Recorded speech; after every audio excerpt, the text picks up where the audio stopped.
Shane, we're going to introduce you.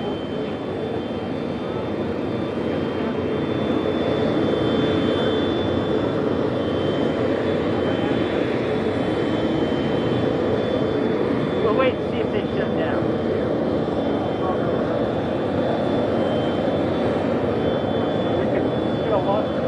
We're going to know where they stand. We're going to launch into SpaceX.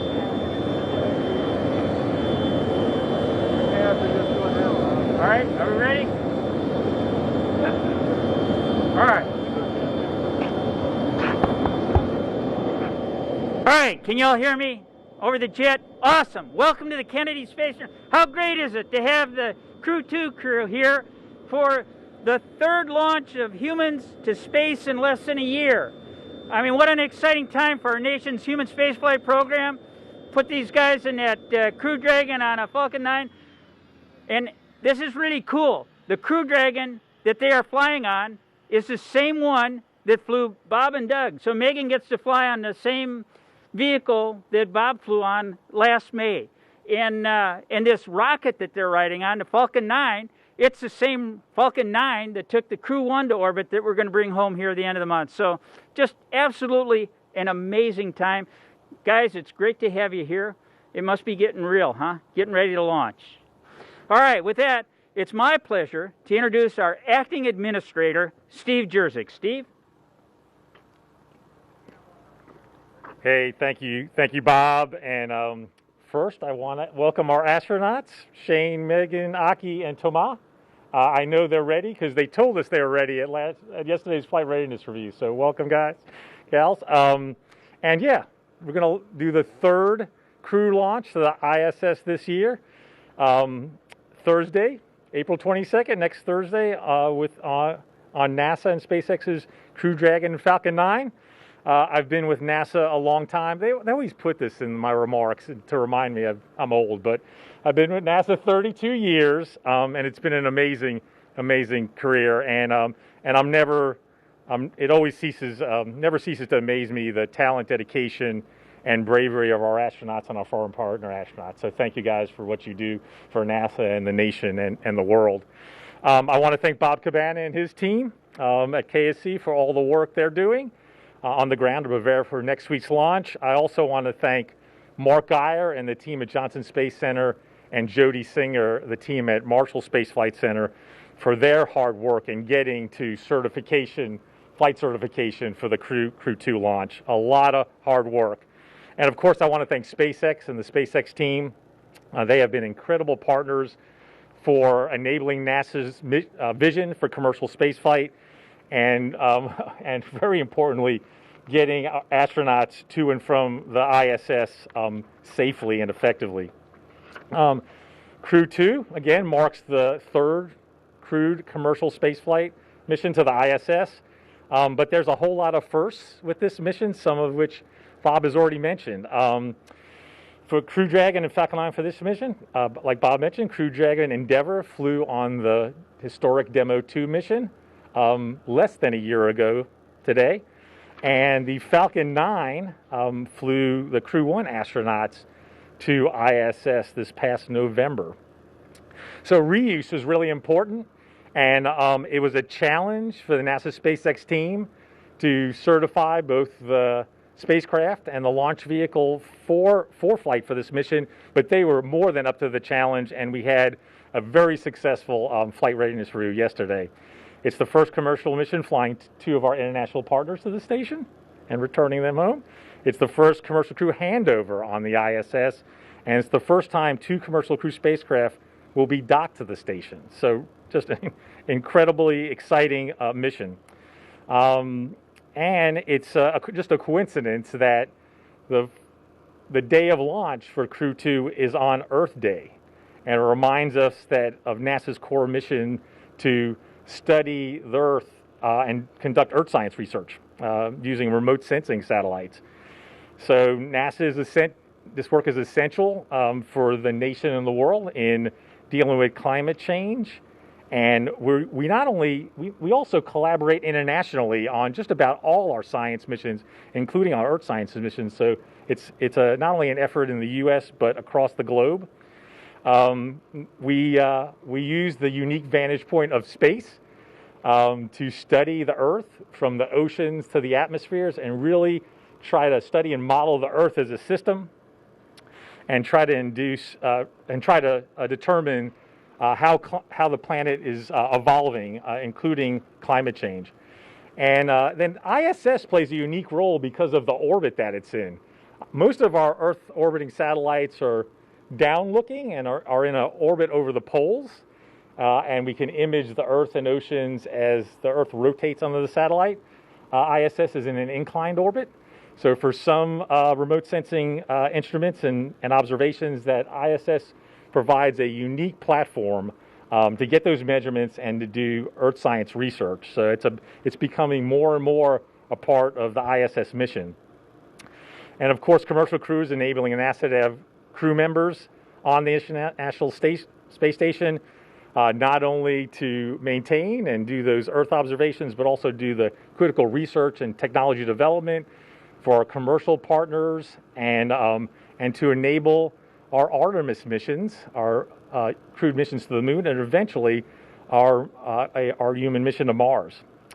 So I'm proud today to be joined by representatives from JAXA and ESA, two agencies that have contributed to much of our exploration of space. So I want a thank you to Junichi Sakai, manager of the ISS program at JAXA, and Frank Davina, manager of the ISS program at ESA. And now I'd like to hand it over to Frank. Thank you very much, Steve. Good afternoon, everybody. I would like to start by saying that, of course, ESA is very happy and very grateful that we can stay here and see that Thomas will be our first ESA astronaut to fly on the U.S. commercial crew vehicle. I would like to thank all the partners that made this possible, NASA, of course, but also SpaceX and all the other partners from the International Space Station. Because this is, of course, only possible when we all continue to work together. It's a number of firsts. As Steve mentioned, it's also the first for us, of course, to fly an ESA astronaut on a Crew Dragon vehicle. Our team has worked alongside the NASA teams and the SpaceX teams to make sure that we can do this in all safety. And as Steve mentioned yesterday, we had a very successful FRR, so we are ready to fly and we are ready to go. It's also important for us that we see that with the commercial crew, we will now have 4 USOS astronauts on orbit, not only with this flight. It started, of course, with Crew-1, but Crew-2, and also with the coming flights that will come up, because that significantly increases the time for utilization in the European, ISS. And of course, utilization is for ESA one of the main drivers why we fly and why we participate in the International Space Station. So thanks to all these crew members now, and we will not only have 4, we will have 5, because we launched just a couple of days ago also on the Soyuz. We will have 5 USOS crew members, so we will have plenty of time to do science on board of the space station. Last but not least, this is a flight in a number of series. Thomas will be the first one, but Matthias Maurer will fly already in fall this year, and after Matthias we will have Samantha flying as well.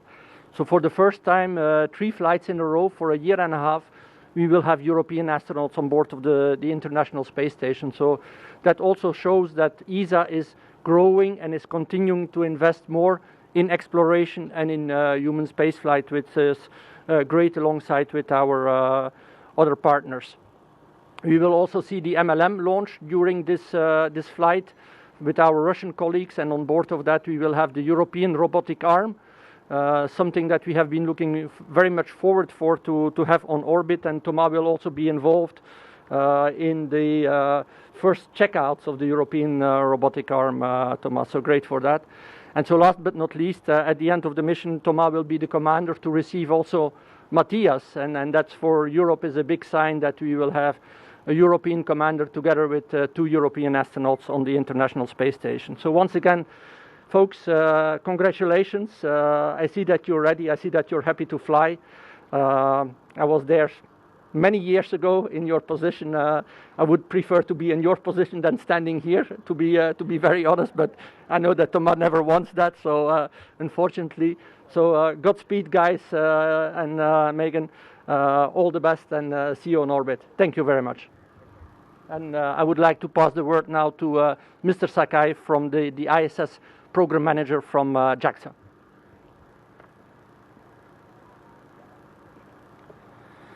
Thank you, Frank. I've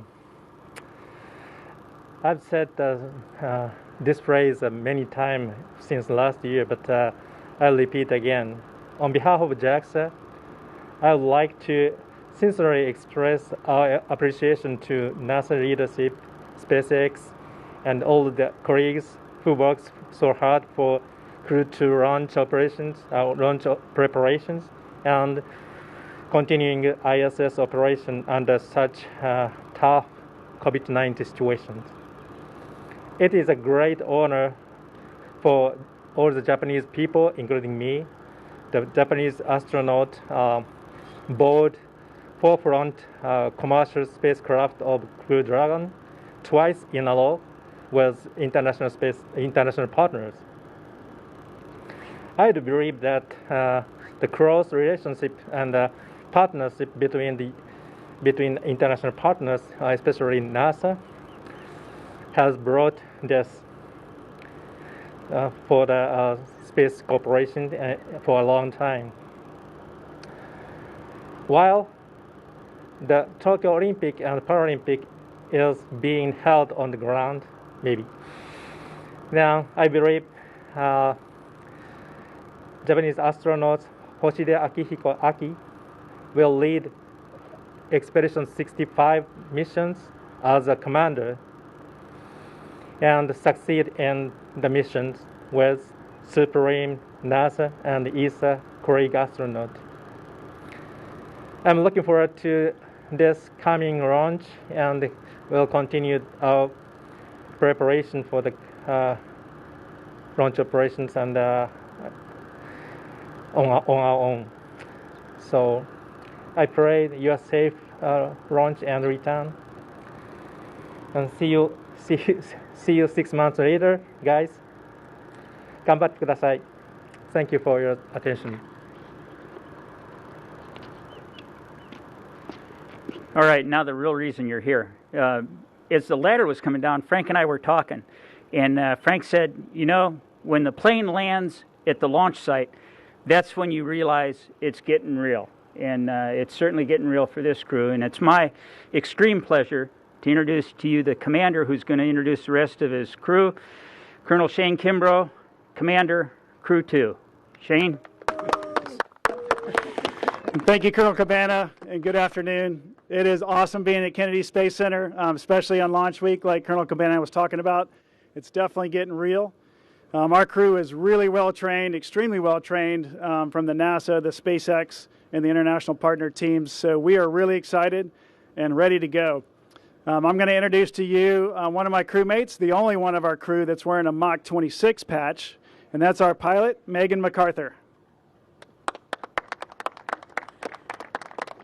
Thanks, Shane. It's great to see everybody here. It's really great to be here.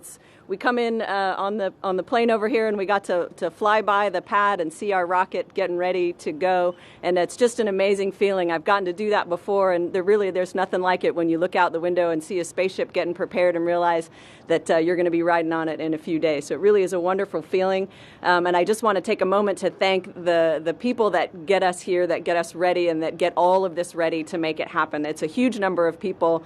And I just really want to take every opportunity to say thank you, because we know how much work it takes to get here, and we really appreciate it. And that includes our families, of course, sacrificing along the way as we prepare. So just want to take a moment to thank everyone.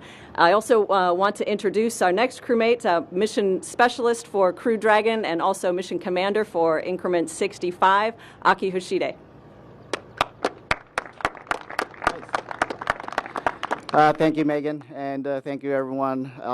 It's an honor to be here today, and it's a very exciting moment for us.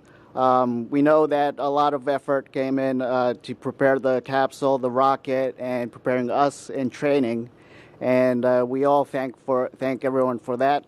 And it's an honor to be part of this team. Looking forward to a great flight and a great mission. And I'd like to continue in Japanese. 日本の皆さん、こんにちは。今日ここケネディ宇宙センターに来られて非常に嬉しく思います。これまでクルードラゴンのカプセル、ロケット、そして我々を訓練して準備してくれた多くの皆さんに感謝申し上げます。打ち上げをそしてミッションを楽しみにしております。頑張ってきます。All right, with that, I'm going to introduce the one and only Thomas Pesquet, mission specialist, and ESA astronaut.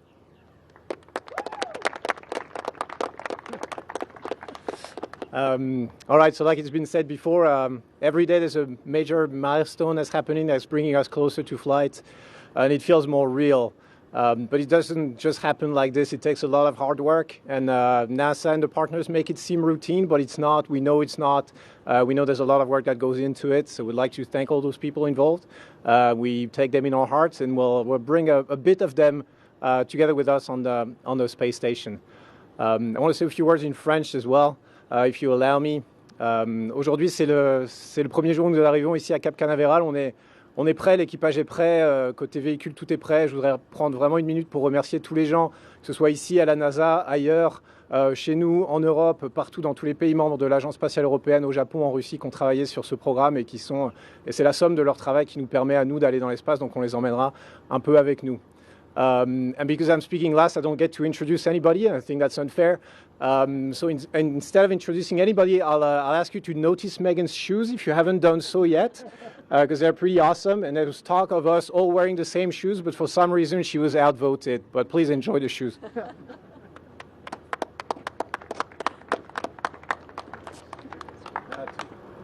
Okay, hey, I'm Kyle Herring with NASA Public Affairs here at the Kennedy Space Center. We only have about 10 minutes with this crew. Based on the launch time, you guys can probably imagine they're going to be doing some pretty significant sleep shifting, and their bedtime, I think, is about 6 p.m., and they've got a bunch of stuff to do before that. So if you don't mind, ask one question, and we'll see how many we can get through before I run out of time, and we'll start with you, Marcia. Go ahead. Marcia Dunn, Associated Press for Commander Kimbrough, probably. This still feels new, SpaceX crew flights. There's only been 2. Do you see this as a test flight in part, at least for your crew?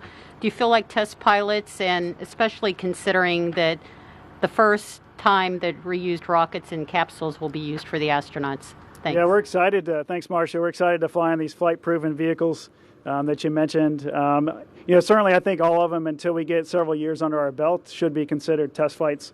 to answer your question. So we're very confident in the team that's got us ready, that are working on the vehicles. We don't have any issues with that, and we're ready to fly here in like about 5.5 days, I think now. So thanks. Hi, I'm Tetsuro Soe from NHK, Japan Broadcasting Corporation, and this question is for Aki Hoshide, and allow me to ask a question in Japanese. 新しい宇宙船、そして新しい宇宙船でですね、また非常に多様なクルーを率いるコマンダーという立場になりますが、今回のフライト何を楽しみにされているでしょうか。それと予定通り行けばですね、オリンピックを宇宙から見ることになるかと思うんですけれども、それについて今どんなふうなお気持ちでいらっしゃるかお知らせください。はい、ありがとうございます。そうですね、多国籍のクルーを率いる形になりますけれども、皆さん非常に訓練もしっかりされていて、経験豊富なクルーに恵まれたと思っています。なのでコマンダーとしてはですね、しっかりチームをまとめて、地上のチームと一体となって、スクラムを組んでですね、ミッションに臨みたいというふうに思っております。それからオリンピック・パラリンピックの期間に軌道上にいるということなので、軌道上からすべてのアスリートに声援を送り、そして軌道上では軌道上でオリンピックをしたいというふうに思っております。Do you mind repeat that in English? In English? Okay. Let's see. What was that? So I'm very fortunate to have a very experienced crew members on board the space station when I'm the commander of the Increment 65. And it's going to be a lot of fun. We're going to have a great mission, I'm sure about that. And in terms of Olympics and the Special Olympics, we'll be up there during that time frame. So we'll enjoy and root for every single athlete that competes in that. And we'll have our own Olympics on board. Thank you. Hi, Stephen Clark from Spaceflight Now. My question is for Megan MacArthur. This will be your first trip to the International Space Station, your first flight in over a decade, and a new type of rocket, a new type of spacecraft.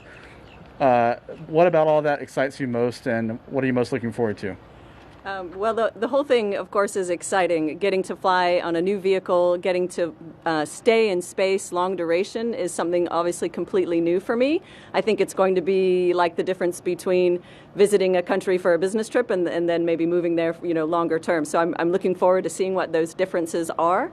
And I'm very lucky to have 3 very experienced crewmates, actually probably 5 very experienced crewmates who are going to really be able to show me the ropes. So I think it's going to be a lot of fun, and I just am really looking forward to the whole experience getting started. Thanks. Matt Trezza, Fox 35 News Orlando. We have an international crew here right now. The planet is dealing with a global pandemic. What's it been like preparing and training for this mission under these circumstances, under these conditions, and has it played into your training at all? Hey, thanks for the question. It's definitely played into our training, as you might imagine.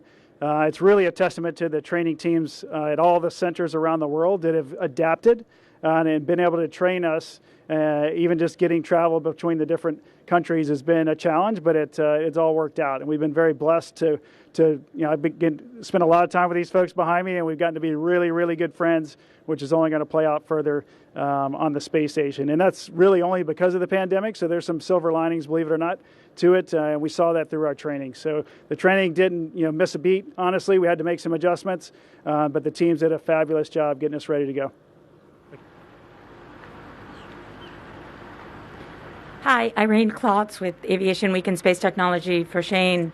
If plans hold, you're going to be on board when SpaceX flies a private mission. Did you have any special training to accommodate not just 1 but 4 guests? And do you have any concerns about that many non-professional astronauts being on the station so early in the program? Thanks. Yeah, we didn't get any special training. Of course, we know that Inspiration 4 missions is really exciting, and it's going to come up hopefully in the fall. If we're lucky, we'll get a chance to see it, but if not, then Crew 3 will get the pleasure of seeing them on board. Hello, Loïc Delamornay. I'm a reporter from the French National TV. May I ask a question in French to Thomas for the European media? Thomas, est-ce que vous pourriez nous donner votre état d'esprit de partir de cet endroit historique, symbolique, Cap Kennedy? J'imagine qu'enfant, comme beaucoup d'entre nous, vous y avez rêvé, et puis de nous parler de cette nouvelle ère. Vous êtes le premier astronaute européen à partir dans un vaisseau privé. Qu'est-ce que ça représente, cette nouvelle ère, ce nouvel accès à l'espace privé pour tous les astronautes et notamment les astronautes européens? Ouais, je pense d'abord que effectivement cet endroit c'est un petit peu magique. Pour moi, ça fait un peu plus de 10 ans que je suis astronaute, donc maintenant, même si je suis encore le plus jeune de l'ESA, mais ça va pas durer parce qu'on a une sélection qui arrive cette année, je suis quand même un vétéran et pourtant je n'étais jamais vraiment venu ici et du coup je découvre un peu tout, donc c'est quand même super enthousiasmant pour moi après 10 ans de carrière de recommencer un petit peu à zéro et j'ai l'impression d'être comme un gamin et de découvrir toutes les installations et les gens qui ont fait vivre le programme de la navette spatiale, les programmes qui l'ont précédé et puis qu'on continuait à maintenir la base pendant ces années où on n'avait plus de départ depuis ici. Je pense que c'est important d'avoir plusieurs moyens d'accès à la station spatiale, ça c'est certain. Pourquoi? Parce qu'on n'est jamais à l'abri d'un problème technique, c'est difficile d'envoyer des gens dans l'espace, on arrive à faire marcher ça quasiment tous les jours, mais c'est quand même un petit miracle. Donc c'est important d'avoir une redondance et d'avoir, si jamais ça devait se passer mal d'un côté, pour la route de l'Est, celle du Soyouz que j'ai empruntée la dernière fois, d'avoir une route à l'Ouest pour rejoindre la station, ça c'est important. Ce que ça veut dire aussi, c'est que maintenant, c'est une nouvelle époque, comme vous l'avez dit, pour les vols habités, on n'a jamais eu autant de véhicules qu'en ce moment, parce qu'on en a 3 ou 4 aux États-Unis, chez nos collègues chinois, chez les Russes, les Indiens ont leur programme. Il y a beaucoup de nations qui veulent aller dans l'espace. On veut aller plus loin, on veut dépasser l'orbite basse terrestre. Donc moi je pense que c'est l'âge d'or des vols habités qu'on vit en ce moment. Les gens ne se rendent pas compte, on regarde beaucoup en arrière pour les années 60 et les missions vers la Lune, mais dans quelques années on aura fait quelque chose d'encore plus ambitieux. Dans la position où je me trouve moi, c'est évidemment super enthousiasmant, mais j'espère que ça l'est aussi pour tout le monde, parce que cette aventure, on essaie pas de la vivre égoïstement, mais on essaie vraiment de la partager, et notamment parce que ce qu'on fait dans l'espace, on espère, on pense que ça sert à tous. Donc voilà, moi je vous engage à suivre ça, et en tout cas on va faire de notre mieux pour le partager. Merci. Thomas, is there a short English translation to that? Very short English is I'm excited to be here at KSC because I haven't been here before. I've been an astronaut for more than 10 years, so kind of a veteran, and yet I'm discovering everything here. This is all new to me, the place and the people who've made the space shuttle program go. So I'm very honored to be in that position. And the rest of the question was about a new era of human spaceflight with private-public partnership. And I think we're living in the golden age of human spaceflight. There's never been that many ways to go into space. Looks like every country has a project or a spacecraft that's capable of flying or will be capable of flying soon. So it's hugely exciting in our position as astronauts, obviously, but I hope as well for the public, because we're doing this for them. We're hoping that what we're achieving in space benefits to everyone. So follow the journey. And hi, I'm Melanie Cowan from the European Space Agency. A question for Toma.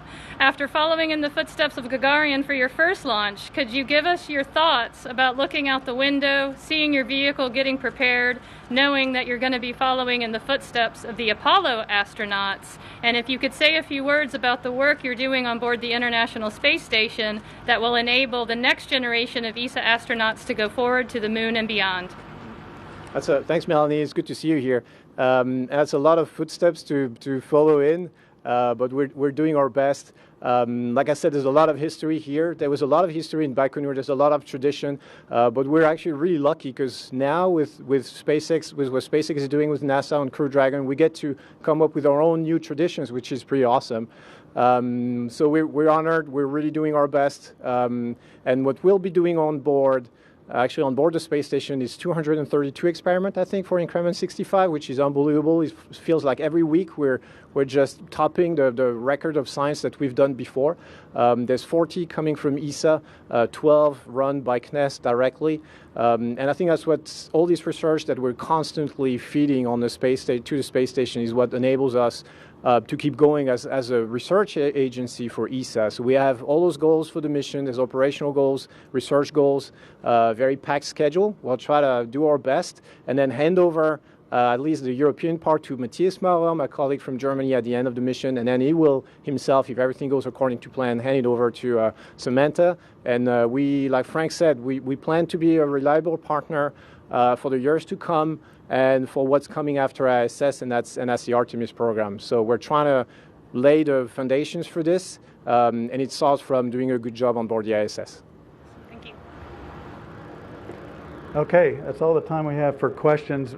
We are going to set up for a photo op before these folks get out of here, but I do want to let you know the mission is, obviously you've heard, is scheduled for next Thursday morning, early, 6:11 and 46 seconds. Don't be late for that launch. It's an instantaneous launch window, so we don't have a lengthy launch window, so don't be late for that. I'm going to let us end our program and turn it back over to the Acting Administrator, Steve Jerzyk. Hey, thank you. Just a couple of things in closing. First, Kate Rubins and her Russian colleagues are returning to Earth tonight, undocked tonight and returning on their Soyuz. So I wanted to recognize that. Before we launch, we have an undock and landing.